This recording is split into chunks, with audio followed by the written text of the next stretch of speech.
반갑습니다. 한 주간 동안 안녕하셨습니까? 10월 7일 온라인 수요 예배로 함께하는 시간입니다. 오늘도 이 말씀과 함께하는 시간을 통해서 우리 주님 만나시고 큰 은혜 받는 시간 될 수 있기를 바랍니다. 기도하심으로 예배 시작하겠습니다. 은혜로우신 아버지 하나님 감사합니다. 이 시간에도 아버지를 만나고 주님의 말씀으로 삶의 참된 길을 생각하고 깨닫도록 불러주심을 감사드립니다. 이 세상은 참으로 살아가면서 살아갈수록 깨닫게 되는 것이 우리 혼자 힘으로 살아가기 어려운 참으로 거친 세상이요 힘든 길임을 알게 됩니다.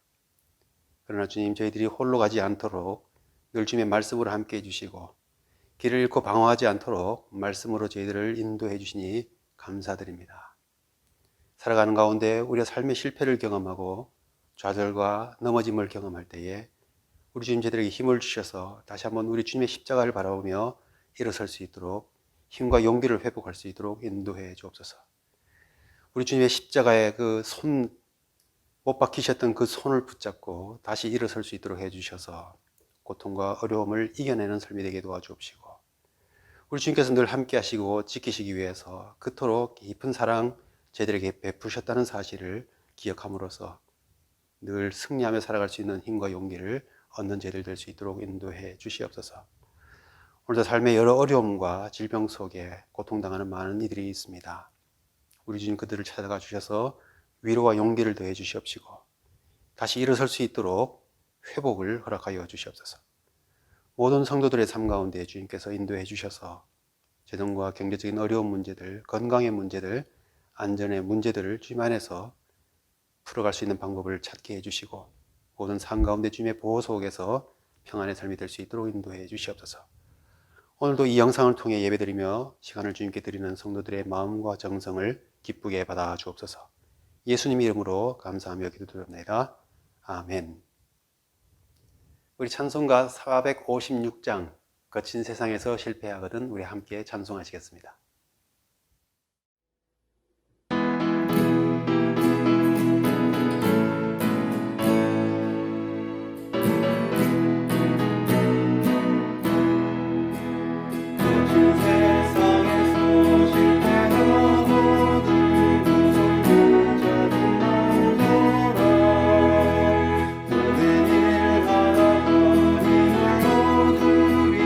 두 손 붙잡고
우리에게 주신 하나님의 말씀은 누가복음 20장 1절부터 8절까지의 말씀입니다.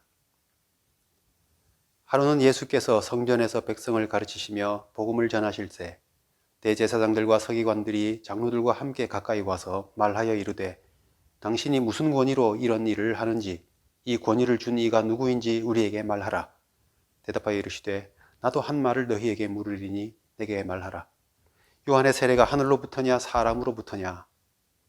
그들이 서로 의논하여 이르되 만일 하늘로부터라 하면 어찌하여 그를 믿지 아니하였느냐 할 것이요 만일 사람으로부터라 하면 백성이 요한을 선지자로 인정하니 그들이 다 우리를 돌로 칠 것이라 하고 대답하되 어디로부터인지 알지 못하노라 하니 예수께서 이르시되 나도 무슨 권위로 이런 일을 하는지 너희에게 이르지 아니하리라 하시니라. 아멘. 누군가의 지배를 받고 산다는 것은 누구나 싫어하고 불쾌하고 또 벗어나고 싶은 삶이 분명합니다.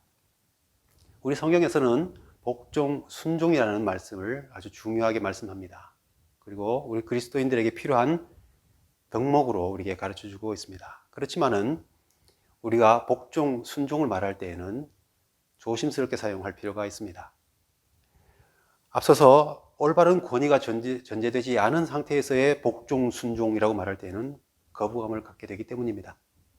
그만큼 우리 인간은 누군가의 밑에서 희생되는 삶을 사는 것을 좋아하지 않는다는 것이죠. 그래서 권위주의를 싫어하고 역사적으로 권위주의를 해체하는 그런 역사를 살아왔던 것입니다. 이렇듯 우리는 싫어하는 다른 사람이나 싫어하는 제도에 의해서 지배받는 삶을 싫어하지만 그럼에도 불구하고 권위는 필요합니다. 인간은 누구나 누군가의 권위 아래에 살고 있습니다. 어릴 때에는 부모님의 권위 아래에 삽니다. 그러나 커서는 각자의 독립적인 그런 선택과 판단으로 살게 되지요.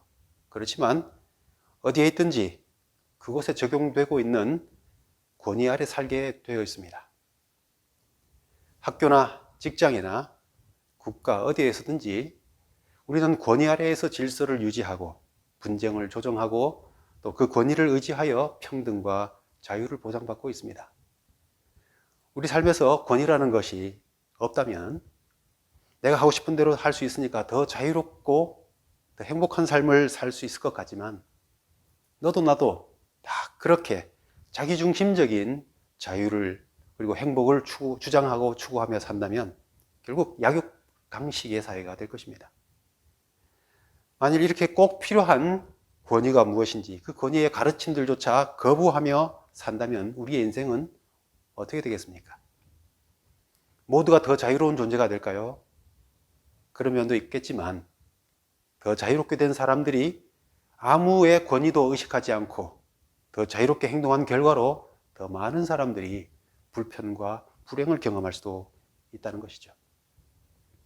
외국인들이 한국에서 느끼는 참 좋은 점 중에 하나가 밤중에 거리를 자유롭게 다닐 수 있다는 것이랍니다. 꼭 빠지지 않고 지목되는 것이 밤거리를 자유롭게 다닐 수 있다는 것. 심지어 여자들끼리도 안심하고 충분히 밖에 다닐 수 있다는 것이죠. 저는 남자일지라도 이 미국에서 조금만 어두워져도 밖에 나간다는 일이 불안감을 느낄 때가 있습니다. 그러나 한국에 가면 오랜만에 방문한 때문이기도 하겠지만은 사람들을 만나면서 이야기꽃을 피우느라고 이 새벽 전에 집에 들어간 적이 없었습니다. 자기 자유만을 강조하고 정당한 권위를 무시하게 되면 그리고 적정한 제한받는 것을 거부하게 되면 우리는 오히려 자유롭지 못하고 불안한 삶을 살 수 있다 하는 것입니다. 그래서 우리 모두에게 공통적으로 적용되어야 하는 적절한 그리고 적법한 권위는 꼭 필요한 것입니다. 그래서 예를 들어서 운전자들에게 교통법규라는 것이 다 적용되어서 안전을 보존하고 질서를 유지하고 또 분쟁이 생길 때에 조정할 수 있는 권위로 적용되고 있는 것입니다. 헌법과 법률이라는 것이 모든 국민들에게 권위로서 적용되고 있고요. 그리고 정부의 기관들이 공권력을 가지고서 시민들의 삶의 질서를 유지하는 권위로 적용되고 있는 것입니다. 이처럼 권위라는 것이 꼭 필요한 것이라면 그 권위가 얼마만큼 정당하고 합당하고 또 올바르게 적용되느냐 하는 것은 우리 삶의 평화와 행복을 위해 정말 중요한 일 것입니다. 공권력이라도 할지라도, 공적 권위라 할지라도 그것이 잘못 적용되면서 그 공권력의 발 아래 밟히게 될 때에는 누구나 모욕과 분노를 느끼게 됩니다. 나보다 더 큰 권위 앞에서 어쩔 수 없이 당하는 그런 복종은 인간적인 굴욕을 느끼게 하고 또 이길 수 없는 그 무기력감 때문에 인간적인 좌절감과 모멸감까지 느끼게 되는 고통을 느끼게 되기 때문입니다. 그래서 오늘 말씀의 제목처럼 누구의 권위 아래 살고 있는가라는 질문은 참 중요한 질문이라 할 수 있겠습니다. 권위가 필요함에도 불구하고 권위가 무시당하는 시대를 살고 있습니다. 예전에 당연히 받아들였던 많은 권위들이 무시되고 있습니다. 부모님의 권위가 예전과 같지 않습니다. 많이 약해졌습니다. 학교에서 선생님의 권위가 아주 약해졌습니다. 교회 안에서 생각해 보면 성경의 권위가 많이 무시되고 직분의 권위가 무시되는 이러한 시대를 우리가 경험하고 있습니다. 여러분께서는 누구의 권위 아래 살고 계십니까? 시간과 시대에 따라서 변화무쌍한 이 세상의 권위 아래 살고 계십니까? 아니면 아무리 시대가 바뀔지라도 세월이 흐를지라도 모든 세대의 자유와 평화와 생명을 주시는 권위 아래서 살고 계십니까? 오늘 본문에서 예수님의 권위에 대한 논쟁 장면이 나오고 있습니다. 하루는 예수님께서 성전에서 복음을 전하고 가르치고 계실 때에 대제사장들과 서기관들과 장로들이 예수님 앞에 나왔습니다. 그래서 묻기를 당신이 무슨 권위로 이런 일들을 하는지, 이 권위를 준 이가 누군지 우리에게 말하시오 라고 요구했습니다. 예수님의 공생의 마지막 주간에 일어난 일이기 때문에 직접적으로는 예수님께서 복음을 가르치고 계신다는 이 사실과 또 그 전에 예루살렘에 입성해서 성전을 정화하실 때에 그 상인들의 모든 상을 둘러 엎으셨던, 상인들을 성전으로부터 내쫓아냈던 그 일들이 직접적인 계기가 된 것 같습니다. 율법을 대표하는 모든 지위를 가진 사람들이 나와왔습니다. 대제사장, 서기관, 그리고 장로들입니다. 이 사람들은 사내드린 공회의 회원이기도 합니다. 사내드린은 유대인들에게 있어서 최고의 기관입니다. 종교적으로, 도덕적으로, 정치적으로, 심지어 사법적인 판결, 사형 선고까지도 내릴 수 있는 권위를 가지고 있던 곳이 사내드린입니다. 이 사내드린의 회원인 이 대표적인 사람들이 예수님께 나와서 권위를 따지고 있는 것입니다.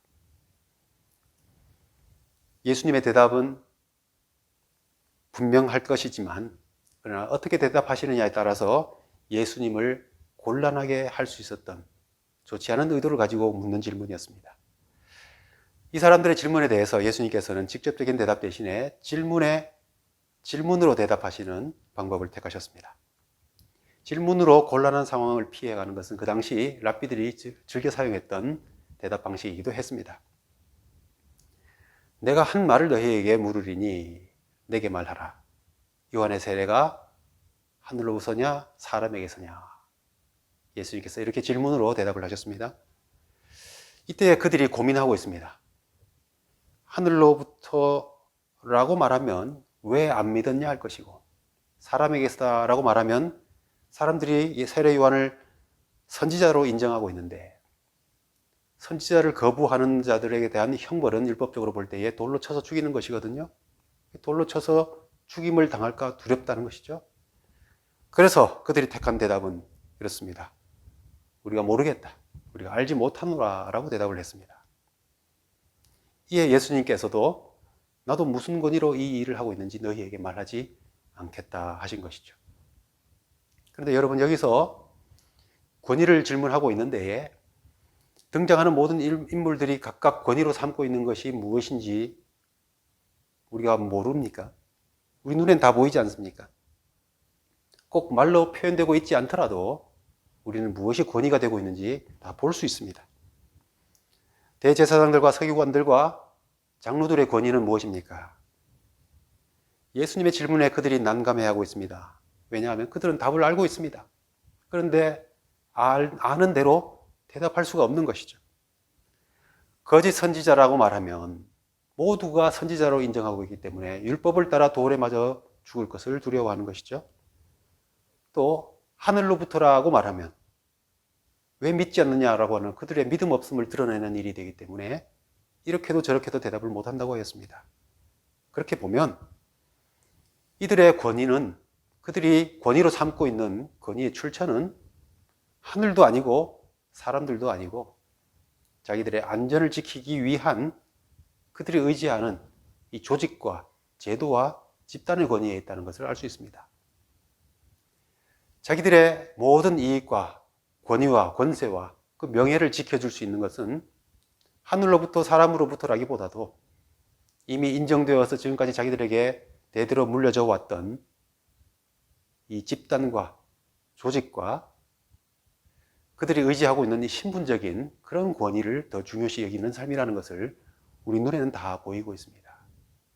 그래서 백성들이 생각만 바뀐다 그러면 언제든지 이런 행동도 저런 행동도 할 수 있는 사람들인 것이죠. 오늘날도 직장이나 자기가 속한 조직이나 가문이 말하고 있는 그 권위를 더 중요시 여기는 사람들이 참 많이 있습니다. 그런 권위가 자기들의 행복과 안전을 지켜줄 줄 알고 그 권위가 인정하는 일들에 집중하느라고 그들의 양심이 그들이 알고 있는 정답이 말하고 있는 것을 지키지 않고 정직하게 살지 못하는 많은 사람들이 있다고 하는 것이죠. 무엇이 옳고 틀린 것인지 양심으로는 알고 있으면서도 그런 권위 아래에 있기 때문에 자신을 거기에 복종시키느라고 참된 것을 따라 살지 않는 부정직한 사람들이 얼마나 많은지 모릅니다. 그들이 굳이 말하지 않았지만 우리는 그들이 가장 높게 보는 권위가 무엇인지 우리는 알 수 있습니다. 세례 요한의 권위, 그 권위는 어디서 나옵니까? 당연히 하늘로부터이죠. 제사장들과 장로들과 서기관들이 인정하든 하지 않든 우리는 알고 있습니다. 성경이 이미 그 말씀을 우리에게 주신 것을 알고 있기 때문에 우리는 알고 있습니다. 또한 세례 요한의 사역을 통해서 나타났던 하늘로부터의 역사를 우리가 알고 있습니다. 유대 사회에 일어났던 회개 운동과 메시아로 오신 예수님을 등장시키는 메시아의 길을 예비하는 광야에 외치는 자의 소리라고 하셨던 이 구약의 말씀을 성취시키는 선지자로 오셨다는 사실을 우리가 잘 알고 있습니다. 비록 대제사장들과 서기관들과 장로들이 대답을 회피했지만 세례 요한의 권위가 하늘로부터인 것은 누구나 다 알 수 있다는 것이죠. 예수님의 권위는 어떻습니까? 결론적으로 어디서 온 것입니까? 이미 세례 요한이 예수님에 대하여 말할 때에 나는 그의 신발끈도 맬 자격이 없다라고 했고, 보라 세상 죄를 지고 가는 하나님의 어린 양이로다 라고 했고, 나는 물로 세례를 주지만 그는 성령과 불로 세례를 줄 것이다 라고 스스로 고백했던 일들을 생각할 때에 분명 예수님은 하늘로부터 오신 이가 맞습니다. 예수님께 세례를 베풀던 날 하늘로부터 성령이 비둘기처럼 예수님 위에 임하였던 것을 세례 요한은 똑똑해 보았습니다. 그리고 음성도 듣습니다. 이는 내 사랑하는 아들이요 내 기뻐하는 자라. 그 이후에 예수님의 전 공생의 기간 동안 나타내었던 그 이적과 표적과 예수님의 사역을 통해서 예수님의 권위가 어디로부터인지 우리는 분명히 알고 우리는 분명히 볼 수가 있습니다. 우리가 다 보는 그것을 그들은 보지 못하고 있습니다. 아니, 보지 못하는 것이 아니라 안 보고 있는 것이죠. 왜 그렇습니까? 그것은 그들이 하늘의 권위 아래 살고 있지 않기 때문입니다. 그들의 집단의 권위, 그 조직의 권위 아래에서만 살고 있기 때문에 그 집단이 말해주는 것과 다른 권위에 대해서는 그냥 본성적으로 거부해도 아무렇지도 않은 삶을 살기 때문입니다. 지금 백성들이 믿고 있다 할지라도 유대 백성들은 그들의 권위가 순수하게 하나님의 권위 아래 있지 않기 때문에 곧 예수님을 십자가에 못 박으라고 외치게 됩니다. 오늘 우리 그리스도인들의 삶이 예수님을 당연히 구원자, 구세주라고 믿는다라고 말할지라도 우리의 삶이 예수님의 권위 아래 있지 않으면, 예수님의 권위를 바로 알지 못한다면 곧 믿지 못하고 우리의 삶의 현장에서 예수님을 거부하고 예수님의 뜻과 다른 삶을 살 수 있다는 것입니다. 예수님의 권위를 거부하는 삶을 살게 되면 우리가 다 보인다고 했던 이 진리를 우리도 거부할 수 있게 되고, 우리가 안 보게 되고, 그러다 보면 진리가 와도 진리를 걸러내는 일이 더 쉬워지고, 진리가 아닌 삶을 자연스럽게 선택하면서 주님의 뜻대로 살지 않는 것이 이 습관처럼 되게 된다는 것이죠. 대제사장들과 서기관들, 장로들이나 곧 하늘로부터의 권위를 거부한 이 백성들이 그 이후에 한 일들이 무엇입니까? 하나님께 대한 열심이나 유대교에 대한 열심이 여전히 열심이라 할지라도 율법을 지키는 선민 나라라고 하는 그 선민의식이 여전히 있다 할지라도 그들이 한 일은 진리를 거스르는 일을 하였습니다. 하나님의 아들인 예수 그리스도를, 성경이 예언해 주셨던 약속의 메시아 예수님을 십자가에 못 박았습니다. 아무런 양심의 가책 없이 십자가에 못 박고 침뱉으며 저주했습니다. 순수했을 때에 우리 양심이 허락하지 않았던 많은 일들을, 하나님의 말씀에 비추어서 결정해 나갔던 많은 일들을 어느 틈엔가 현실의 논리나 타협의 논리를 따라서 또 잘못된 오해된 말씀의 가르침들, 거짓 교훈들을 따라서 살아가면서 잘못된 결정을 가책없이 하는 것들을 우리 삶 중에서 얼마나 많이 봅니까?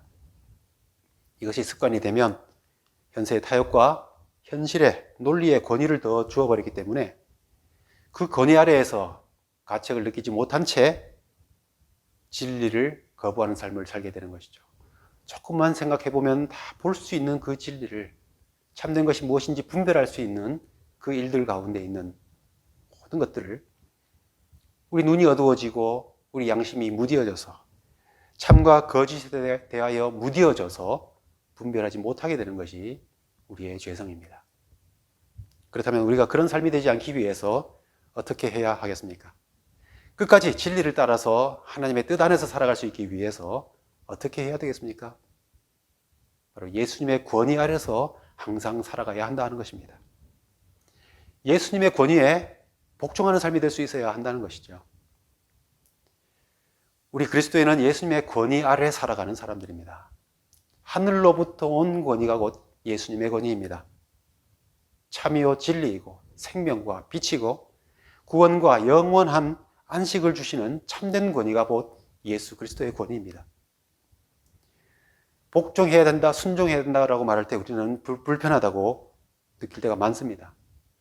권위 아래 복종하고 순종한다는 것이 썩 즐겁지 못하는 이유는 이 세상의 권위는 불완전해서 폭정으로 버려서 변질되어서 인간의 자유나 기본적인 인권이나 인간의 존엄성을 해치는 일들이 많았기 때문입니다. 법이라는 이름으로, 공권력이라는 이름으로, 조직이라는 이름으로 얼마나 많은 사람들에게 고통을 주는 일들이 우리 역사 가운데 있었습니까? 지금도 그런 일들이 진행되고 있는 것을 봅니다. 그러나 예수 그리스도의 권위는 모든 사람들을 참 자유하게 하고 모든 사람들에게 생명을 주시고 인간으로서의 존엄성을 더 살려주는 권위이기 때문에 그 권위 아래 있을수록 우리는 더 자유롭고 존중받고 평화와 기쁨을 누릴 수가 있습니다. 예수님은 십자가의 죽음과 부활로서 하나님이 그 이름을 지극히 높이셔서 모든 이름 위에 뛰어난 이름으로 권위를 주셨습니다. 그러한 하늘의 권위를 가지셨기 때문에, 그리고 예수님께서는 그 권위를 우리를 하여금 하나님께로 더 가까이 나가도록 하는 데 사용하고 계시기 때문에 우리는 그 권위 아래 복종한다는 것이 불편한 것이 아니라 오히려 더 자유와 기쁨과 자발적이고 사랑으로 나오는 순종으로 사용할 수 있게 되는 것입니다. 예수님의 권위 아래 산다는 것이 무엇인지 마태복음 11장의 말씀을 가지고 한번 생각해 봅니다. 나는 마음이 온유하고 겸손하니 나의 멍에를 메고 내게 배우라. 그리하면 너의 마음이 쉼을 얻으리니 이는 내 멍에는 쉽고 내 짐은 가벼움이니라. 마태복음 11장 19절에서 30절 사이에서 말씀하고 있습니다. 우리가 느끼는 예수님의 짐과 멍에가 가볍습니까? 사실 무겁다고 느낄 때가 참 많습니다. 그러나 곰곰이 묵상해 보시면 왜 무겁다고 느끼게 될까요? 먼저는 우리가 스스로 매려하지 않기 때문입니다. 억지로 매기 때문이죠. 작은 손가방 하나라도 하기 싫은데 억지로 들게 되면 그 귀찮고 심지어 무겁게 느끼게 됩니다. 그런데 큰 짐이라 할지라도 내가 들어주겠다고 먼저 손을 내밀면서 그렇게 매게 되면 실상 무겁다 할지라도 이 정도는 내가 충분히 멜 수 있어. 하나도 안 무거워. 라고 말할 수 있는 것이 우리의 모습입니다. 예수님의 짐을 마땅히 지고 또 당연히 내가 지는 것이라고 생각해야 하는 그 자발적인 마음이 있을 때에 우리는 그 짐이 가벼울 수 있지요. 교회 다니니까 안 그러면 벌 받을까봐 억지로 자발적이지 않은 그런 마음으로 매면 작은 진리의 말씀을 따르는 일도 그렇게 불편하고 무거울 수가 없는 것이죠. 또한 복종하는 마음이 없기 때문입니다. 예수님의 계명에 관하여 우리가 복종하는 마음이 없는 이유는 분명합니다. 예수님께서 말씀하시기를 너희가 나를 사랑하면 내 계명을 지킬 것이다. 나를 사랑하면 내 계명을 지키게 돼 있다고 말씀합니다. 예를 들어서 아내가 짐을 들고 갈 때에 사랑의 마음이 없는 남편이라면 들어주지도 않거나 혹시 들어주면서도 왜 이런 걸 들고 와가지고 귀찮게 하느냐고 핀잔을 주거나 굉장히 무겁게 느끼면서 억지로 들어주게 되겠죠. 반면에 아무리 무거울지라도 사랑하는 마음이 있는 남편이라면 내가 있잖아 하면서 당연히 자연스럽게 그 짐을 들어줄 것입니다. 그리고 들어주면서 정말 무거울 때라도 핀잔을 주거나 귀찮아하지 않고 이렇게 무거운 것을 그렇게 들려고 해서 앞으로 무거운 거 있으면 나한테 맡겨야지. 내가 있는데 왜 이런 무거운 것을 들려고 그래? 라고 무거운 것을 들어주는 것을 너무나 당연히 여기고 또 들어줄 수 있다는 것을 행복하게 생각하지 않겠습니까? 율법이 유대인들에게 큰 무거운 짐과 멍에가 되었습니다. 그러나 원래 율법은 무거운 짐은 아니었습니다. 하나님의 뜻을 따라 살아갈 수 있도록 그들을 지켜주는, 그들을 보호해주는 말씀이었습니다. 오히려 다윗 같은 사람은 율법에 대하여 복 있는 사람은 이 율법을 즐거워하여 그 율법을 주야로 묵상한다라고 말했고 주님의 말씀은 내 발의 등불이요 내 길의 빛이다 라고 고백하지 않았습니까? 우리가 예수님의 짐이 무겁게 느껴지지 않기 위해서 스스로의 마음을 살펴볼 필요가 있습니다. 이 두 가지를 꼭 한번 생각해 보시기 바랍니다. 나는 스스로 자발적으로 복종하는 마음이 있는가? 그리고 나는 정말 예수님을 사랑하고 있는가? 예수님의 멍에가 쉽고 가볍다고 했을지라도 우리를 구속하고 제한하는 면이 분명히 있긴 합니다. 말씀대로 살려고 하다 보면 내 본성과 싸워야 되고 또 내 욕심과 내 감정과 내 생각과 싸워야 하기 때문에 당연히 구속과 제한을 느낄 수 있습니다. 그러나 그 결과가 그 열매가 무엇인지 그것과 비교해 보면 그러한 구속과 제한은 사실 우리를 제한하고 불편하게 여기는 것이 아니라 우리의 축복을 위해서 꼭 필요한 것이다 라는 것을 알 수 있습니다. 예수님의 짐을 진 결과가 무엇이라고 말씀합니까? 수고와 짐을 벗게 된다 하였습니다. 그리고 마음이 쉼을 얻게 된다 하였습니다. 이 두 가지 표현 속에서 우리 인간적인 삶의 모든 질고의 문제와 그 해결책을 우리가 볼 수 있습니다. 수고와 무거운 짐, 예수님께서 이걸 말씀하실 때에는 우선 직접적으로는 율법의 멍에라 하였습니다. 율법은 백성들의 거룩함을 지켜주기 위해서, 그래서 정죄당하지 않고 저주받는 백성 되지 않도록 하기 위해서 주신 은혜의 말씀이었습니다. 생명과 축복을 얻게 하는 길이었습니다. 그런데 그것을 바리새인과 서기관들과 대제사장들이 무거운 짐으로 변질시켰습니다. 사람들을 세세한 규정과 법칙의 늪에 빠지게 했습니다. 사람들을 정죄하고 좁은 선민의식 속에서 다른 사람들을 차별하고 죄인이라고 인격을 무시하는 일로 쇠멍에로 삼아버렸습니다. 사람들을 절기와 안식일을 위한 수단으로 삼아버렸습니다. 이것저것 인간적인 규정을 덧붙이고 또 인간적인 해석들을 더하면서 사람들을 얽매고 현실을 외면하고 또 자유로운 백성이 아니라 구속과 얽매임 속에 살아가는 백성으로 만들었던 것이죠. 예수님은 이러한 율법의 멍에로부터 모든 사람들을 벗겨주신다 하였습니다. 즉 우리의 구원과 구별된 백성으로서 은혜 아래 살아가는 삶이라는 것이 인간적인 힘과 노력으로 되는 것이 아니라, 율법을 만족시킴으로써 이루어지는 것이 아니라 말씀 자체이신 예수님의 그 생명의 성령의 법을 따라 살 때에 얻게 되는 것이라고 가르쳐 주셨습니다. 인간을 참으로 자유롭게 하는 것은, 또 참으로 존중받게 하는 것은 예수님의 법 아래서 우리를 사랑하시는 아버지 하나님을 알게 될 때입니다. 우리를 구원하시는 아버지의 사랑을 깨닫게 될 때에, 또 구원을 이루신 예수 그리스도를 알게 될 때에 우리는 참으로 존중받고 자유롭게 될 수 있습니다. 그리스도 안에 있는 자에게는 결코 정죄함이 없고 세상의 그 어떤 것도 우리를 그리스도 예수 안에 있는 하나님의 사랑에서 끊을 자가 없다는 것을 알게 될 때에 우리는 참으로 자유롭고 존중받는 인생이 될 수 있습니다. 우리는 다시는 우리의 구원을 위해 율법의 무거운 쇠멍에를, 철멍에를 질 필요가 없게 되는 것이죠. 또한 실제적인 삶에 있어서 우리는 많은 수고와 무거운 짐을 지고 있습니다. 먹고 사는 문제가 참 힘들지 않습니까? 참 무겁고 힘든 일들입니다. 많은 수고가 필요한 일들입니다. 자식을 키우고 교육하고 점점 독립적으로 커가는 그 자녀들이 직면한 여러 가지 일들을 함께 고민하고 또 그들과 화목하게 살아간다는 일은 일면 굉장히 힘들고 수고스러운 일입니다. 몸의 건강을 유지하고 또 편히 자고 일어나는 것이 그저 자연스럽고 당연한 일이 아니라 참 많이 관리하고 많이 힘쓰고 애써야 되는 일이라는 것을 세월과 함께 더 경험하고 있지 않습니까? 우리 인생은 수고와 짐을 평생 지는 삶입니다.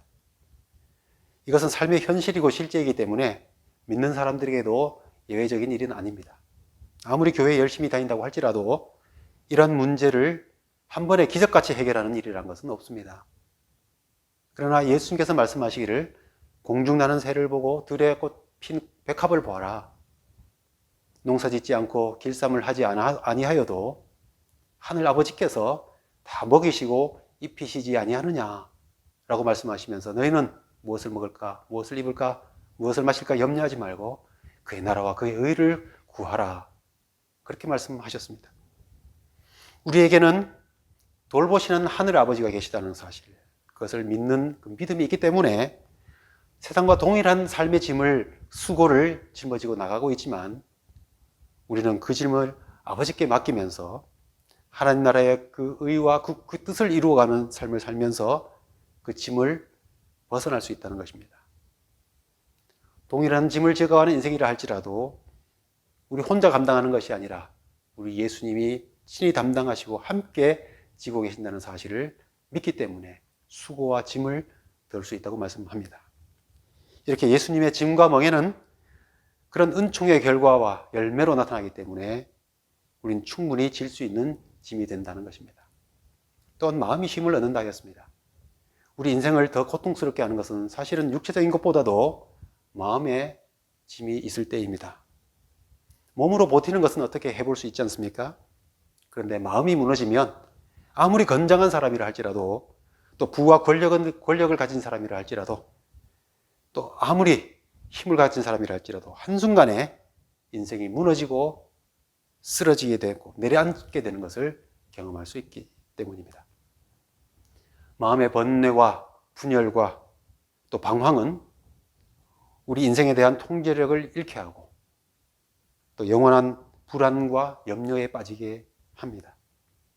자식들이 훌륭하게 자라도 재산이 충분히 모여서 이제 편안히 살게 되었다 할지라도 마음의 쉼을 얻지 못하면 이 모든 것을 또 잃어버릴까봐, 이 모든 것을 누리지 못할까봐, 편히 죽지 못하고 또 죽어도 편히 쉬지 못할까봐 이 불안과 염려를 항상 옆에 두고 살 수밖에 없습니다. 예수님의 멍에와 짐은 헛된 망상을 없애버리게 하고 세상의 염려를 이길 수 있게 한다 하는 것입니다. 영원한 생명의 보장이 있기 때문에 이미 지금 여기에서 풍성한 생명을 누리며 살 수 있기 때문입니다. 우리는 누구의 권위 아래 살고 있습니까? 말씀대로 누군가를 사랑하고 오래 참고 성실하고 정직하고 친절하고 또 희생하는 삶을 산다는 것이 참 어렵지만 우리는 예수 그리스도의 권위 아래 있기 때문에 그런 삶을 기쁘게 자발적으로 주님을 사랑하는 마음으로 살아갈 수 있습니다. 때로는 왜 나만 그렇게 살아야 하는가?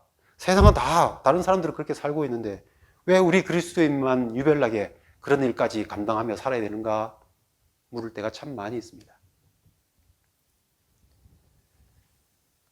그러나 그런 질문이 들 때에 스스로에게 질문해 보시기 바랍니다. 나는 누구의 권위 아래서 살고 있는가? 나는 누구의 권위를 따라서 내 삶의 길을 결정하고 있는가? 우리가 세상을 따라 살지 않고 구별된 삶을 살면서 하나님의 말씀을 따라 사는 이유는 바로 거기에 있습니다. 우리가 예수 그리스도의 참된 권위 아래 복종하는 삶을 살게 되는 것, 거기에 익숙해지게 되면 우리는 능히 이 세상 가운데 우리에게 주신 참된 기쁨과 행복을 누리는 참 자유를 느끼는 삶이 될 것입니다. 오늘 말씀을 한번 생각해 보시면서 우리가 예수 그리스도의 참된 권위에 복종하는 삶을 사는 일에 더 익숙해져서 예수님의 권위 따라서 살기 때문에 그 권위 아래 있기 때문에 나는 이러한 삶을 기꺼이 살아가고 걸어간다라고 고백할 수 있게 되기를 바랍니다. 그래서 일상의 삶 속에서 무거운 짐과 수고를 덜어내버리고 마음에 참된 쉼을 얻는 기쁨을 더욱 맛보시는 삶을 우리 모두가 살아갈 수 있기를 바랍니다. 하늘에 계신 우리 아버지여, 이름이 거룩히 여김을 받으시오며 날에 임하옵시며 뜻이 하늘에서 이룬 것 같이 땅에서도 이루어지이다. 오늘날 우리에게 일용할 양식을 주옵시고 우리가 우리에게 죄 지은 자를 사하여 준 것 같이 우리 죄를 사하여 주옵시고 우리를 시험에 들게 하지 마옵시고 다만 악에서 구하옵소서. 대개 나라와 권세와 영광이 아버지께 영원히 있사옵나이다. 아멘.